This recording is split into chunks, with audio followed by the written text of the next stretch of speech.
abo duherukana rero muri episode ya 4 duherukana Bella na James barimo baganira, nubwo Bella yari arwaye ameze nabi ariko barimo bishimira yuko Bella atagica ukuguru. Ubwo rero iyi dutangiye ni inkuru ya Bella episode ya 5, ndagira ngo uyikurikire ntucikwe.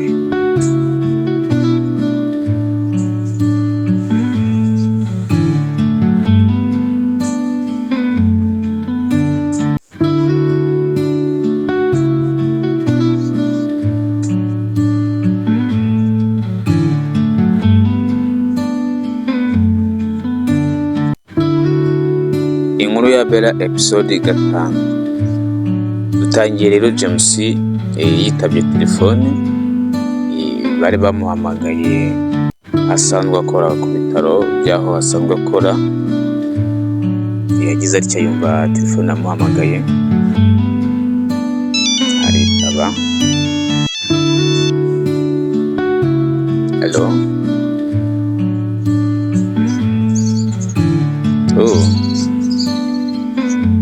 I'm sorry. Nawe nibaza byinshi cyane. Bella yararwaye, abakoze impanuka, avunika, ajya kwa muganga. Nanjye sinabimenya, nabimenye mu gatondo. Ntabwo nari nzi ko Bella rwose arwaye. Niyo mpamvu ataje ku kazi. Nta kindi cyabiteye. Ubu tuvugana ari ku bitaro bikuru byo muri iki gihugu.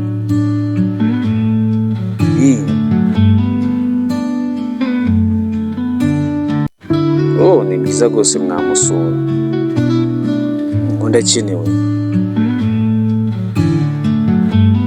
Ntacyo ndaje nze ku kazi, ariko rwose mwihangane abo dukorana, umuntu ubona akanya abasha mugirira amusure.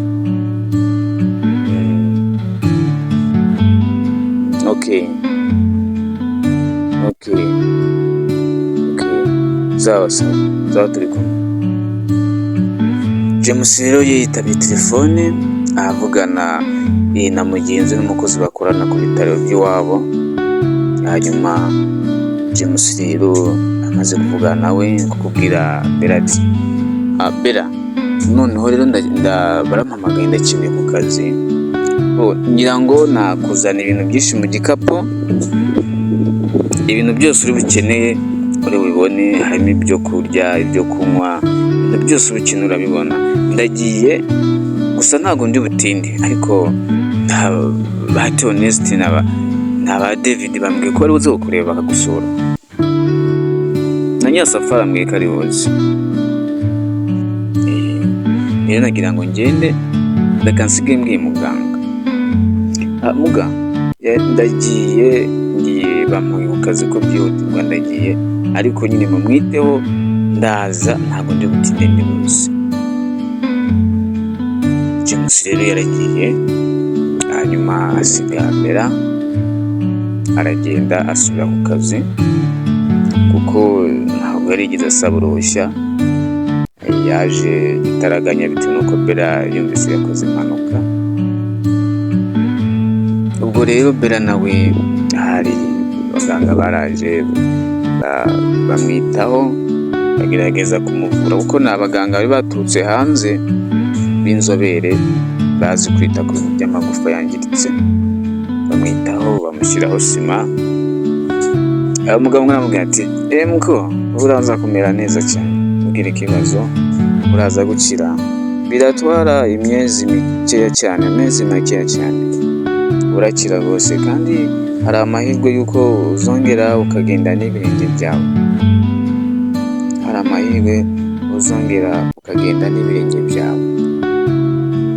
Uwo rero ni umuganga umwe w'inzobere mu bari baturutse hanze bamwitaho. Rero Bella bamwitaho, baramuvura.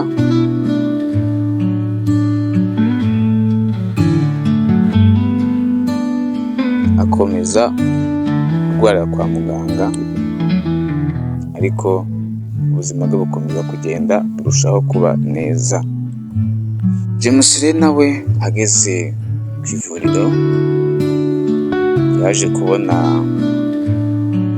ibaruwa yanditswe na titirere, yanditse amagambo make cyane ati James urakenewe musange hano mu biro tuvugane. James yaragiye asanga aho titirere aricara ati mwari mumpamagaye. Nibyo James, nibyo nari nguhamagaye. Urabona yuko hano ku bitaro byacu ariko banza umbwire amakuru ya Bella ngo imeze bite? Bella yari muri kondisiyo itari nziza, ariko barimo baragerageza kumuvura. Hari icyizere yuko azakira. Ba baganga b'inzobere baraje bavuye hanze. Byiza cyane rero James, tugiye kohereza hanze. Ugiye kujya kwiga hanze. Urabona ko ari we muganga dufite hano w'inzobere byo kubaga, niyo mpamvu tugiye kohereza hanze ukajya kwiga. Siko bimeze se James, si byo kwishimirwa? Nibyo, ariko none se bizamara imyaka ingahe? Ni imyaka icumi rwose.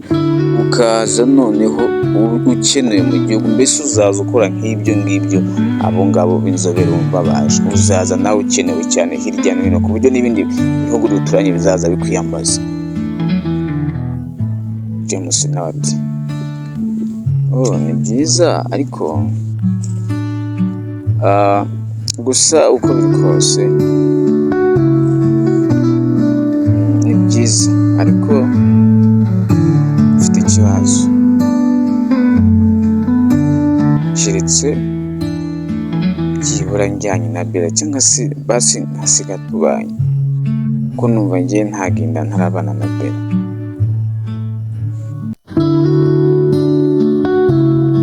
Titire naramusubiza ati icyo kibazo ufite se wibanza ureke Bella akire, muri haracyari igihe amezi 3 arimo. Namara gukira rwose mwitegure kuri ubukwe, tuzabashyigikira, tuzabafasha. Hanyuma uzamujyana, ntabwo namujyana, ahubwo namusiga agasigara yita ku gihugu. Hanyuma nta kibazo uko ubyumva, gusa we nta kibazo, mugende mutegereze abanza akire. Namara gukira rwose tuzabafasha, tubashyigikire, hanyuma mukore ubukwe, ubundi ugende mu kazi. Nuko James atekereza ati nibyo koko, ko Bella nzamusiga kwiga hanze, se mbireke? Ariko si amahirwe yo nayitesha, ariko si nzamusiga kuko imyaka 10 ese kuva muri Amerika nzino kumva atari ibintu byoroshye.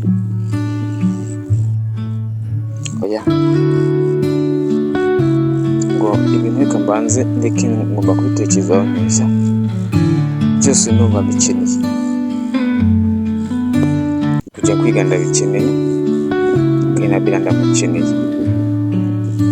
Ako se mbireke cyangwa se Bella mureke? Nabagize amahitamo mabi.